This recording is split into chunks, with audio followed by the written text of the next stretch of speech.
لله نحمده ونستعينه ونستغفره ونؤمن به ونتوكل عليه ونعوذ بالله من شرور أنفسنا ومن سيئات أعمالنا من يهده الله فلا مضل له ومن يضلله فلا هادي له ونشهد أن لا إله إلا الله وحده لا شريك له ونشهد أن سيدنا وسندنا وشفيعنا وحبيبنا ومولانا محمدا عبده ورسوله أما بعد فأعوذ بالله من الشيطان الرجيم بسم الله الرحمن الرحيم إنما يوفى الصابرون أجرهم بغير حساب وقال الله عز وجل لئن شكرتم لأزيدنكم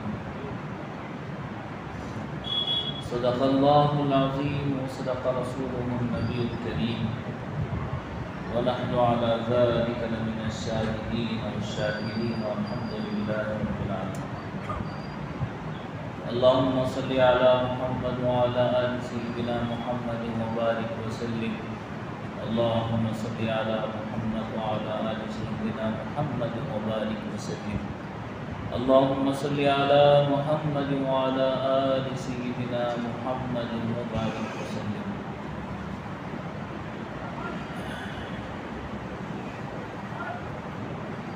ایمان پر استقامت یعنی ایمان پر جم کر رہنا چاہے حالات کیسے بھی آئیں. اللہ رب العزت نے ان کے لیے بشارت عطا فرمائی جو لوگ اپنے رب کو اللہ مانتے ہیں اور پھر اس پر قائم رہتے ہیں.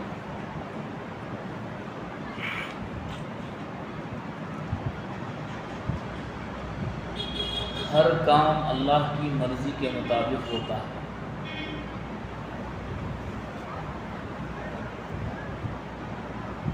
اب انسان یہ چاہتا ہے کہ ہر کام میری طبیعت اور میری خواہش کے مطابق ہو.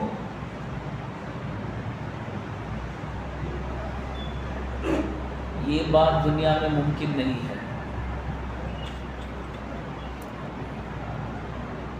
انسان کی ہر خواہش پوری ہو جائے اور انسان کا ہر کام اس کی طبیعت اور اس کی خواہش اور اس کی مرضی کے موافق ہو، یہ دنیا میں ممکن نہیں ہے.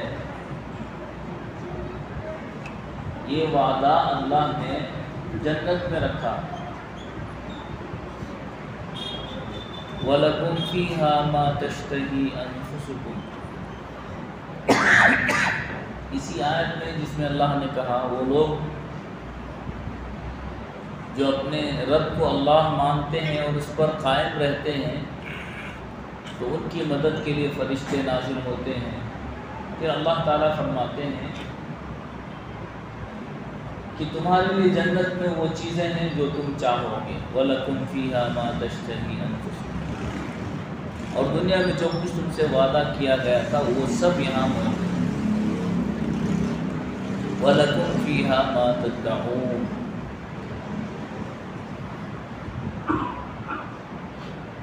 ڈپریشن ذہنی جو بیماری ہوتی ہے آدمی کا ہر ایک کام کو اپنے اوپر سمجھنے اور اپنے سے سمجھنے سے ہوتی ہے. ایمان والے کا یقین، مسلمان کا یقین تو یہ ہے کہ ہر کام اللہ کی مرضی کے مطابق ہوتا ہے. تو یہیں سے زندگی کے عادی بیماریوں کا خاتمہ ہو جاتا ہے. انسان جب یہ سمجھتا ہے کہ یہ کام مجھے کرنا ہے، یہ کام میں کر رہا ہوں، یہ کام میری ذمہ داری ہے، یہ میرے کرنے سے ہو رہا ہے، تو یہ جو ہے ذہن کی عادی بیماریوں کی پیداوار ہے. حالات چاہے اس کی مرضی کے موافق ہوں انسان کے یا مخالف ہوں. یعنی اب دیکھیے ایمان پر جمے رہنا ہر حالت میں. تو جو بھی حال آئے، جو بھی معاملہ اسے پیش آئے، مومن کو دو حال سے خالی نہیں ہے. یا تو وہ حالت اس کے موافق ہوگی یا وہ اس کے مخالف ہوگی.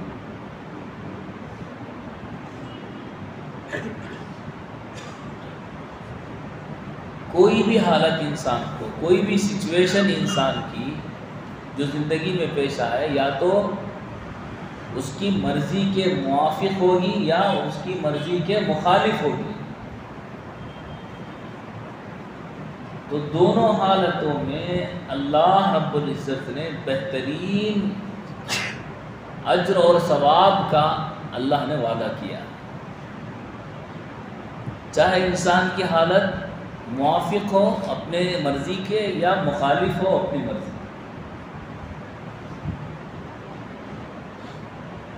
مخالف ہو، میں نہیں چاہتا کہ میں جو ہے غریب رہوں، اللہ نے غریب بنایا ہے. میں نہیں چاہتا کہ بیمار رہوں، اللہ نے بیماری عطا فرمائی. میں نہیں چاہتا کہ میرے دشمن پیدا ہوں، تو اللہ نے میرے لیے دشمن پیدا فرما دیے. میں یہ نہیں چاہتا کہ میری بے عزتی ہو، تو میری بے عزتی ہو رہی ہے. تو اس پر مجھے کیا کرنا چاہیے؟ اللہ نے کہا مخالف حالات میں صبر کرنا چاہیے. اور اگر اس کے برعکس ہو، میں چاہتا ہوں کہ صحت مند رہوں، اللہ نے صحت عطا فرما دی. میں چاہتا ہوں کہ اولاد ہو، اللہ نے اولاد عطا فرمائی. میں چاہتا ہوں کہ میری تجارت، میرے بزنس، میرا کاروبار اچھا رہے، تو اچھا ہو رہا ہے. تو یہ میری مرضی کے موافق ہے. تو اللہ رب العزت نے اس پر حکم دیا ہے کہ میں اس پر شکر ادا کروں.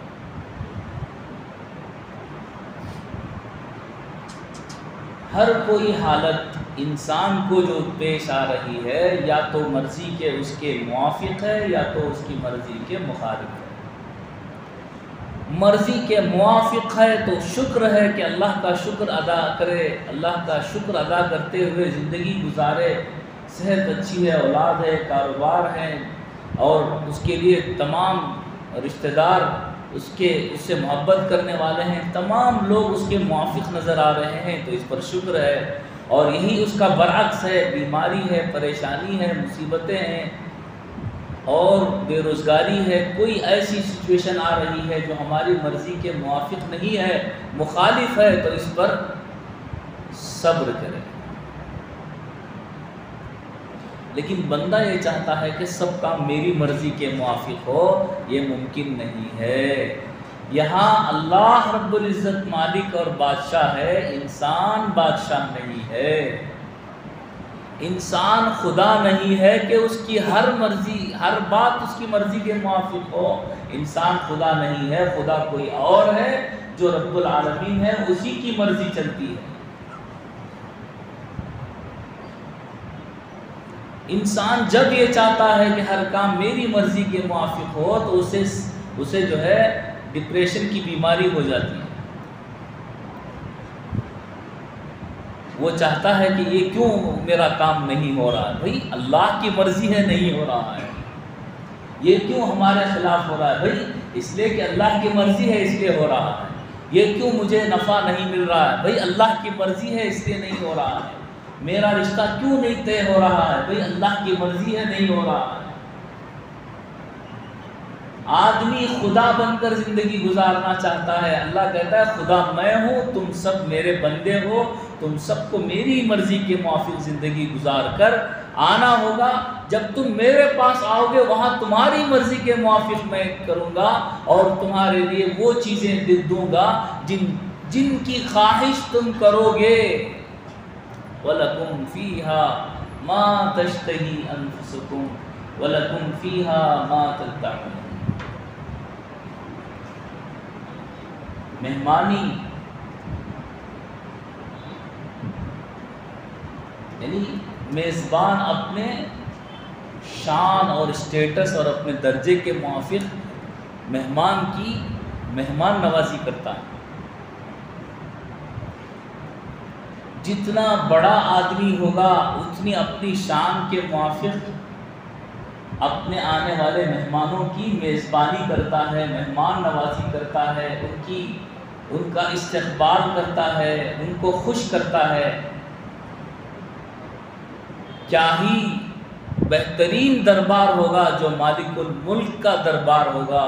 وہ کہتا ہے کہ نزلا من غفور الرحیم، تم سب کے سب جو اللہ کو مان کر اس پر جمے رہے، ہر حالت میں، چاہے حالات ان کے موافق تھے یا مخالف تھے، جمے رہے، اللہ کو اپنا رب مان کر زندگی گزار کر آئے۔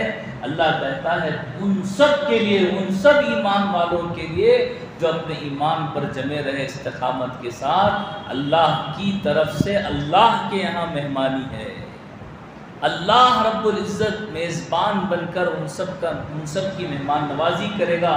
نزلا من غفور الرحیم، اب سمجھ جائیں کہ وہ مہمان نوازی کیا ہوگی جو مالک الملک کی طرف سے ہوگی، اس کا کیا دسترخوان ہوگا جو وہ رب اپنے بندوں کے لیے، اپنے میزبانوں کے لیے، اپنے مہمانوں کے لیے وہ میزبان سجائے گا۔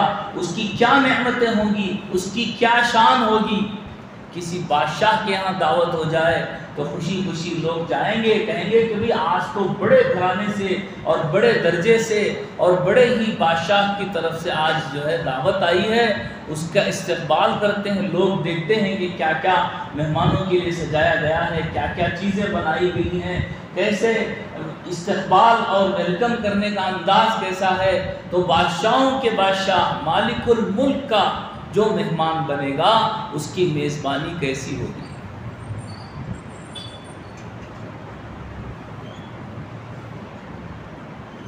لیکن انسان چاہتا ہے دنیا ہی میں جنت اسے حاصل ہو جائے، یہ ممکن نہیں ہے، یہ ممکن نہیں ہے، اور یہ کم عقلی ہے، بے وقوفی ہے کہ ہر حالت اس کے موافق ہو۔ اللہ رب العزت کہتے ہیں عسیٰ ان تحبوا شیئا وہو شر لکم وہو کرہ لکم، بعض چیزیں تم پسند کرتے ہو اپنے لیے لیکن وہ تمہارے لیے پسندیدہ نہیں ہوتی۔ وَعَسَىٰ أَن تَكْرَهُوا شَيْئًا وَهُوَ خَيْرٌ لَكُمْ، بعض چیزوں کو تم ناپسند کرتے ہو لیکن وہ تمہارے لیے، تمہارے حق میں بہتر ہوتی۔ تو مومن کی دو حالتیں ہیں، دونوں حالتوں میں اس کے لیے نفع ہی نفع ہے۔ دونوں حالتوں میں نفع ہے تو شکر ہے، نقصان ہے تو صبر ہے۔ صبر کرنے والے بھی جنتی ہیں اور شکر کرنے والے بھی جنتی ہیں۔ ہے کوئی ایسا دین اسلام کی طرح کہ اس کی چت بھی پٹ ہے، اس کی پٹ بھی پٹ ہے، یعنی اس کی جیت بھی جیت ہے، اس کی ہار بھی ہار ہے، ہار بھی جیت ہے۔ یعنی جب ہار جائے وہ اپنی زندگی کے تمام مشکلات پر اور صبر کر کے رہ جائے، کسی نے دشمنی کی، مقدمہ کر دیا، وہ ہار گیا، چل بھائی مومن معاف کر دیا، اپنے کو ہار مان کر خاموش رہ گیا۔ لڑائی جھگڑا رشتہ داروں میں، میاں بیوی میں، وہ ہار گیا، چلو وہی ہار جائیں، چلو اللہ رب العزت کے ہاں اس کا اجر ہے، یعنی صبر کرنے پر اجر ملے گا۔ جب وہ ہار جائے گا تب بھی اس کی جیت ہے، اور اگر جیت جائے اس کی مرضی کے موافق، اللہ سے اس نے دعا مانگی اولاد عطا فرما، اللہ نے اولاد دے دی، جیت گیا۔ اللہ سے دعا مانگی کاروبار میں ترقی ہو جائے، کاروبار میں ترقی ہو گئی، جیت گیا، تو اللہ رب العزت کا وہ شکر ادا کرے اور مصیبت پر صبر کرے، تو صبر پر بھی اس کے لیے اجر ہے اور شکر پر بھی اس کے لیے اجر ہے۔ انما یوفی الصابرون اجرهم بغیر حساب، کہ اللہ رب العزت کہتے ہیں میں صبر کرنے والوں کو بلا حساب اجر عطا فرماؤں، بلا حساب اجر عطا فرماؤں، بلا حساب، بے حساب اجر عطا فرماؤں، بے حساب اجر۔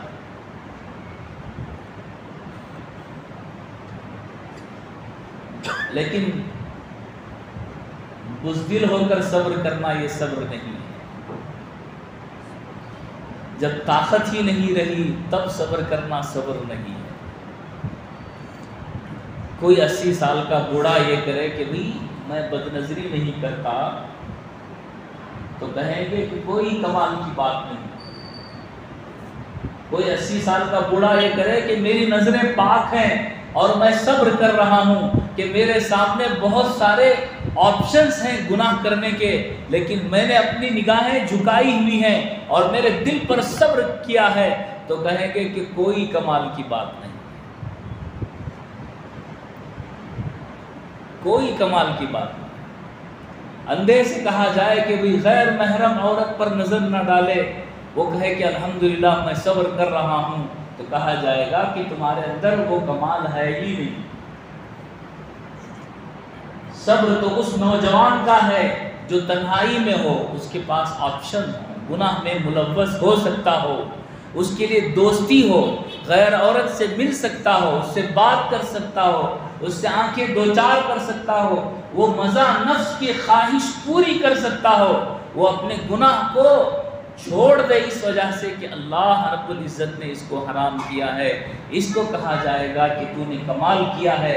اللہ کے ہاں اپنے پورے اجر کی امید رکھ لے۔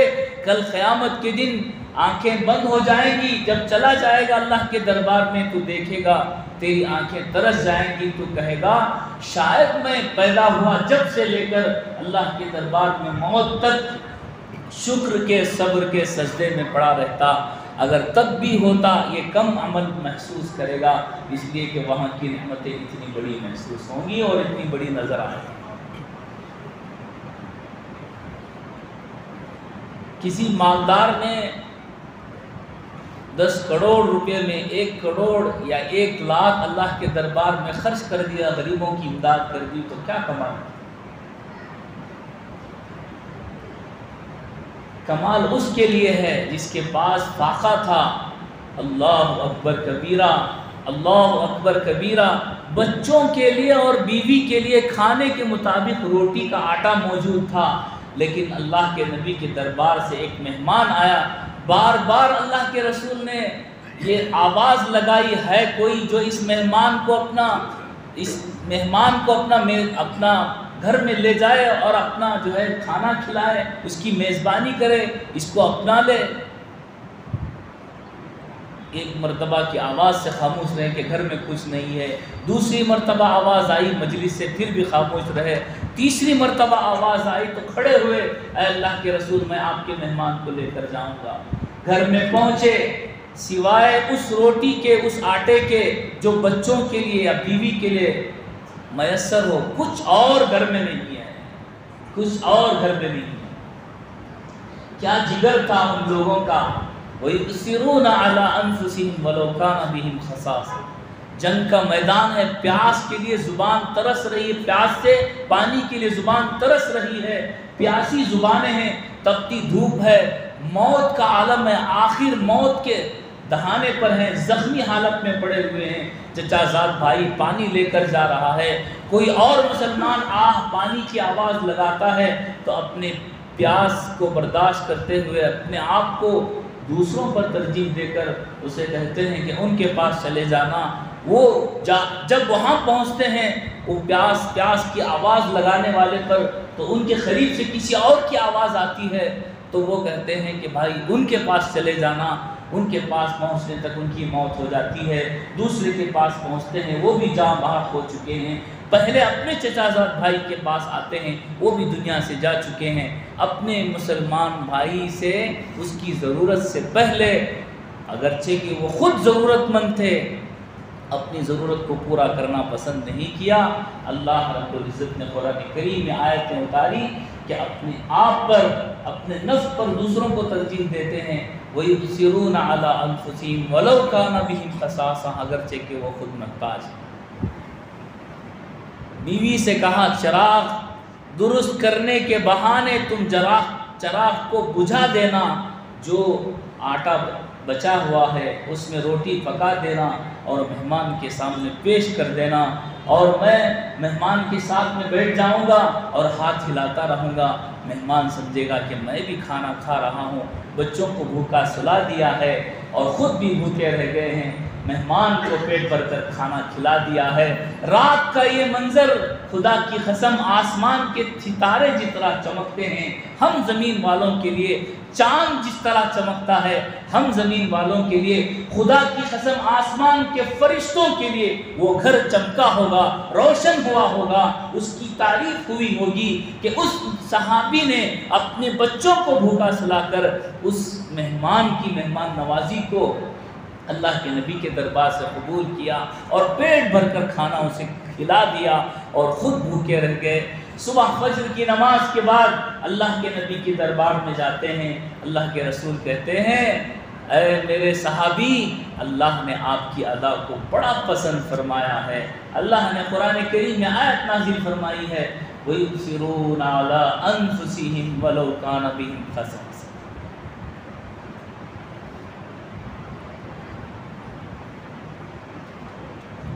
یہ ہے ہمارے آئیڈیل، یہ ہے ہمارے اسٹار، سپر اسٹار۔ ہم کس کو سپر اسٹار مان رہے ہیں؟ اصحابی کالنجوم، میرے صحابہ ستاروں کے مانند، ان کی اقتدا کی جائے۔ بِأَيِّهِمْ اِقْتَدَيْتُ مُهْتَدَيْتُ، کس کے پیچھے ہم جا رہے ہیں؟ کس کو اپنا آئیڈیل مان رہے ہیں؟ کس کو اپنا نمونہ مان رہے ہیں؟ کس کے پیچھے ہم بھاگ رہے ہیں؟ ہماری زندگیوں میں کون ہمارا آئیڈیل ہے؟ اللہ کے رسول یا اللہ کے رسول کے صحابہ؟ کون؟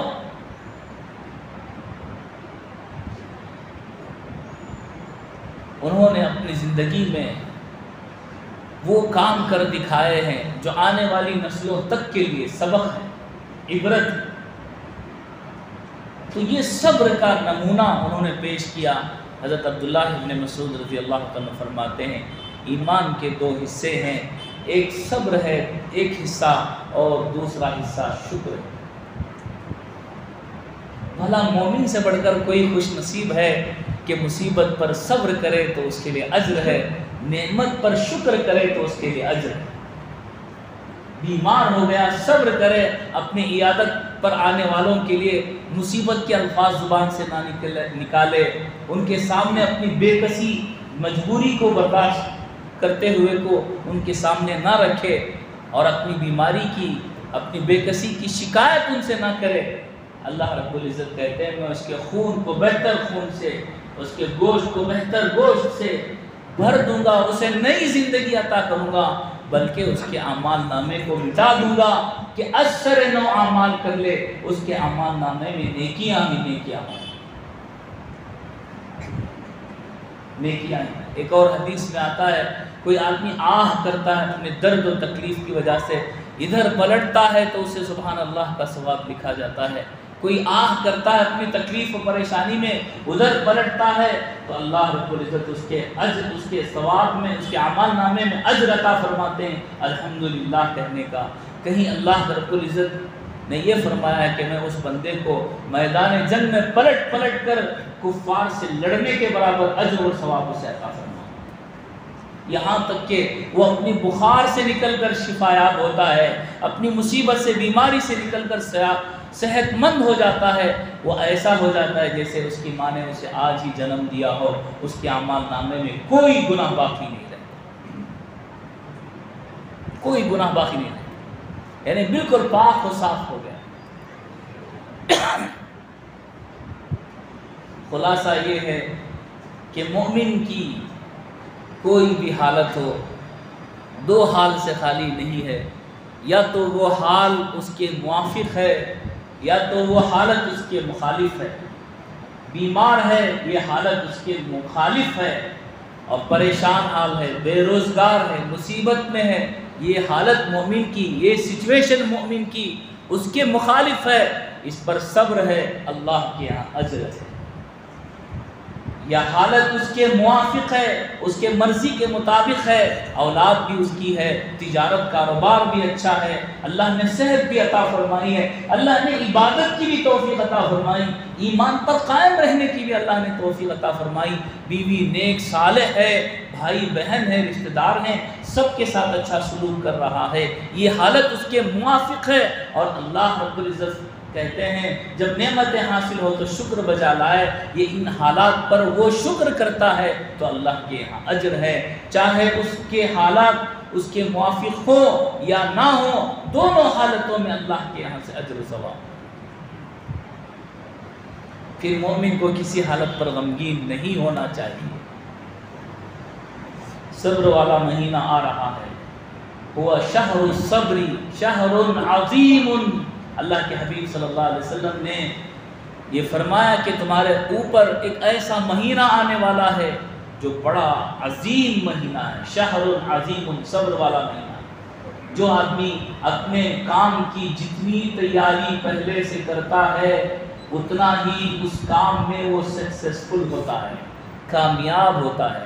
جس نے پلاننگ کر لی، جس نے منصوبہ بندی کر لی، جس نے اپنے کام کاج کو سمیٹ کر رکھ لیا، غیر ضروری چیزوں کو ہٹا دیا، صرف اپنے مقصد پر، اپنی منزل پر اس نے نگاہ رکھی، اس پر فوکس کیا اور اسی کو اپنانے کی اس نے جو ہے ٹھان لی، خدا کی قسم اسے کامیاب ہونے سے کوئی نہیں روک سکے گا۔